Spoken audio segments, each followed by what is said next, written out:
Hello friends, ये है pharmacy kit. ये pharmacy kit objective pharmacy kit book है।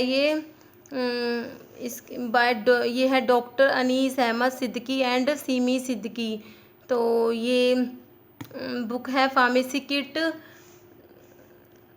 तो आज मैं आप लोगों को बताऊंगी कि इसमें कैसे क्या दिया हुआ है फार्मेसी किट बुक में। और ये बिरला पब्लिकेशंस की है फार्मेसी किट बुक। तो ये जैसे फार्मासिस्ट एग्ज़ाम है या फिर जीपेट एग्ज़ाम है तो उनके लिए ठीक है ये बुक। तो जैसे इसमें क्या है, पहले तो शुरू में ये सारा सिलेबस दिया हुआ है फार्मासिस्ट एग्ज़ाम के लिए जो होता है, सारा इसमें सिलेबस दिया हुआ है हमारा, ठीक है। तो फिर बाद में है इसमें जैसे थ्योरी दी हुई है पहले एक एक सब्जेक्ट की। जैसे पहले शुरू में सिलेबस से सारा इन्होंने दे दिया। जैसे ये फार्मास्यूटिक्स है फार्मास्यूटिक्स वन है, pharmaceutical chemistry one, pharmacognosy, biochemistry, ये सारा ना ऐसे सिलेबस दिया हुआ है। फिर उसके बाद ना एक एक टॉपिक को लेके पहले उसका थ्योरी दी हुई है उस टॉपिक की, उसके बाद उसके एमसीक्यू है, फिर वन लाइनर है, ट्रू फॉल्स है इसके अंदर। तो जैसे अब हमारे पास जैसे हमने मान लो जैसे किसी ने डिप्लोमा किया है, डिग्री की है, ठीक है, किसी ने डी फार्मेसी है, बी फार्मेसी करी है, तो हमारे पास हमारी रेफरेंस बुक तो होती ही है, हम पढ़ते हैं उस टाइम पे। तो हमें पहले तो क्या वही बुक्स रेफ़र करनी होती है। सबसे पहले तो हमारी रेफरेंस बुक्स जो होती है हमें उन्हीं से पढ़ना होता है, ठीक है। ये बुक्स जो होती है ये एज अ रिवीजन होती है, मतलब रिवीजन के लिए होती है। और इनमें ये बहुत सारी बुक्स जैसे रिव्यू ऑफ फार्मेसी है, फार्मेसी किट है, फार्मा एग्जिट है। तो इन्हें को ऐसा नहीं है कि हमें सारी बुक लेनी है, इनमें से कोई भी एक बुक लेनी है, कोई भी एक बुक लो और उसे अच्छे से थोरोली, मतलब पूरी बुक कंप्लीटली अच्छे से पढ़नी होती है। एक बुक लेके अच्छे से उसे पढ़ना होता है, क्योंकि हम अगर 2-3 बुक ले लेंगे, अब एक बार तो हम पढ़ते रहेंगे कोई दिक्कत नहीं है। बाद में जब एग्ज़ाम के टाइम पे रिवीजन के लिए हम सोचेंगे किस में से क्या रिवीजन करें, कुछ समझ नहीं आएगा। इसलिए एक बुक को हम अच्छे से 2 बार, 3 बार, 4 बार, 5 बार उस एक ही बुक को पढ़ना है। तो उससे क्या होगा, हमारा लास्ट टाइम पे जब रिवीजन होता है तो उसमें आसानी होती है, कॉन्फिडेंस आता है हमें, हाँ भाई हमें ये आता है, एक अच्छा अलग ही कॉन्फिडेंस आता है। तो हमें क्या करना है, एक ही बुक लेनी है। तो जैसे अब इसमें फार्मास्यूटिक्स वन है ये, तो इसमें जैसे इसकी ये थ्योरी दी हुई है, उसके बाद इसमें एमसीक्यूज़ दिए हुए हैं, पर ठीक है, थ्योरी मतलब सारा शॉर्ट में दिया हुआ है इसमें।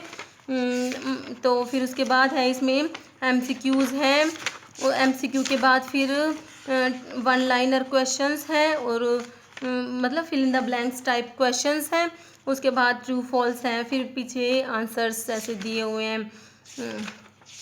तो ये एज अ रिवीजन के लिए हम यूज़ कर सकते हैं। फिर फार्मास्यूटिकल केमिस्ट्री वन है, इसका भी ऐसे दिया हुआ है, थ्योरी दी हुई है, उसके बाद क्वेश्चंस हैं, फिर उसके बाद ये सब दिया हुआ है, fill in the blanks, true false, ऐसा सब सब्जेक्ट का इसमें ऐसे ही किया हुआ है। 12 सब्जेक्ट्स जो होते हैं उन सब का इसमें ऐसे ही किया हुआ है। तो क्या करना है, हमें कोई भी एक बुक ले लो, इसमें ये नहीं है ये अच्छी है ये अच्छी, सारी बुक अच्छी हैं। रिव्यू ऑफ फार्मेसी बुक का मैंने वीडियो बनाया हुआ है, उसमें आप वहाँ से देख सकते हैं। ये फार्मेसी किट है, और भी कोई बुक है, और भी बुक है ऐसे। तो हमें ये सारी बुक लेने की तो बिल्कुल भी ज़रूरत नहीं है, क्योंकि सब में ना एमसीक्यू सेम सेम से ही होते हैं। अब मेरे पास 2 बुक है, एक ये है और एक रिव्यू ऑफ फार्मेसी, तो इनकी थ्योरी तो बिल्कुल सेम है, मतलब बिल्कुल कोई कोई सब्जेक्ट तो बिल्कुल same to same as it is theory है, और थ्योरी सेम होती है और एमसीक्यू भी लगभग ना सेम सेम से ही होते हैं। तो हमें क्या करना है, एक बुक लेनी है, ठीक है। और ये बुक वैसे ज़रूरी तो होती है लेनी, क्योंकि हम ना पढ़ लेते हैं, उसके बाद ना फिर जैसे इनसे क्या हम एमसीक्यूज़ कर लेते हैं, एमसीक्यू कर सकते हैं, फिर उससे हमें पता लगता है हाँ भाई हमारी कितनी तैयारी हुई है, हम अपने आप को एनालाइज कर सकते हैं। तो एक बुक तो लेनी ज़रूरी है वैसे। तो लेकिन ये नहीं है कि कई बुक लेने, हमें क्या करना है, एक बुक लेनी है और फिर उससे अपनी प्रिपरेशन करनी है, ठीक है। चाहे से ये बुक, और ये इसमें कईयों के मेरे पास मैसेज आते हैं, मैम कौन सी बुक अच्छी है, तो सारी बुक अच्छी है, कोई भी ले लो, फार्मेसी किट है, रिव्यू फार्मेसी है, एक फार्मा एग्जिट भी आ रही है, तो इनमें से बुक ले लो, पर एक लेनी है, कोई भी लेनी है बट एक लेनी है, ठीक है। क्योंकि बेफालतू में इन पर मनी वेस्ट करने से कोई फ़ायदा नहीं है। हम जितना ज़्यादा बुक्स लेंगे फिर उतना बाद में ना कंफ्यूज हो जाते हैं, कहाँ से कैसे क्या क्या पढ़े क्या नहीं पढ़े, कुछ समझ नहीं आता।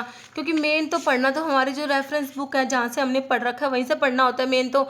इसमें तो हम क्या एज अ रिवीजन इनको यूज़ कर सकते हैं कि हम इनसे एमसीक्यू सोल्व कर लेते हैं, हमें पता लग जाता है कि हाँ भाई कितना हमने प्रिपरेशन की है, फिर हमें कितना आता है। और बाकी का पढ़ना तो हमें रेफरेंस जैसे अपनी कोलॉजी की केडीटी है, केडी त्रिपाठी बुक है, उससे बेस्ट कुछ भी नहीं है। कोलॉजी के लिए केडीटी पढ़ना है, फिर उसके बाद जैसे कोलॉजी की केडीटी, फिर कोग्नोसी की ही कोकाटे बुक है वो पढ़नी है, उससे बेस्ट कुछ भी नहीं है कोग्नोसी के लिए। फार्मास्यूटिक्स की ये RM मेहता भी आती है और भी है फार्मास्यूटिक्स की बुक्स। तो ये सब जो हमारे रेफरेंस बुक्स हैं, ये बायोकेमिस्ट्री है, इसकी सत्यनारायण बुक काफ़ी अच्छी आती है। तो जो हमारे फिर उसमें सिलेबस में जो टॉपिक है वो टॉपिक, और सबसे मेन है सिलेबस देख के ही, अपना सिलेबस अपने पास होना चाहिए। सिलेबस देख के ही हमें पढ़ना है कि हाँ भाई हमारे सिलेबस में क्या क्या है, उसी के अकॉर्डिंग हमें तैयारी करनी है।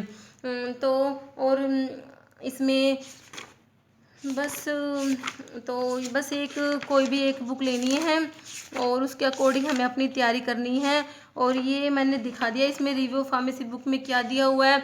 इसे सारे सब्जेक्ट्स किया थे, शुरू में तो थ्योरी दी हुई है, मतलब शॉर्ट में करके दिया हुआ है कि भाई रिवीजन करने के लिए। जैसे अभी फार्मास्यूटिक्स 2 है तो इसका जैसे ये थोड़ा सा थियोरिटिकल पार्ट दे दिया, ठीक है, थोड़ा सा थ्योरी दी हुई है। तो वैसे थ्योरी अपनी बुक से ही, जो हमारी जो रेफरेंस बुक्स हैं उन्हीं से पढ़नी होती है, क्योंकि हमने वहाँ से पढ़ी हुई होती है तो हमें वहीं से समझ आती है। तो मेन तो वहीं से पढ़नी होती है, उसके बाद हम इनको तो एज अ रिवीजन के लिए यूज़ कर सकते हैं।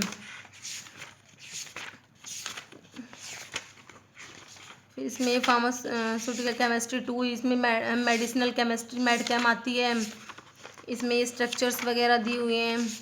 तो जो जो ये कुछ कुछ इम्पोर्टेंट ड्रग्स के स्ट्रक्चर्स भी हमें पता होना चाहिए, इन पे भी कई बार एक आधा क्वेश्चन बन जाता है। जैसे इसका ये हम अगर ये भी पढ़ लेते हैं ना तो भी काम चल जाता है, पता होना चाहिए किसमें कौन से, इसमें कौन सा न्यूक्लियस प्रेजेंट है। तो ये सब इसमें दिया हुआ है फार्मेसी किट बुक में।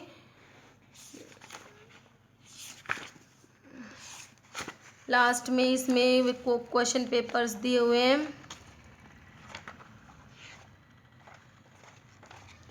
ठीक है।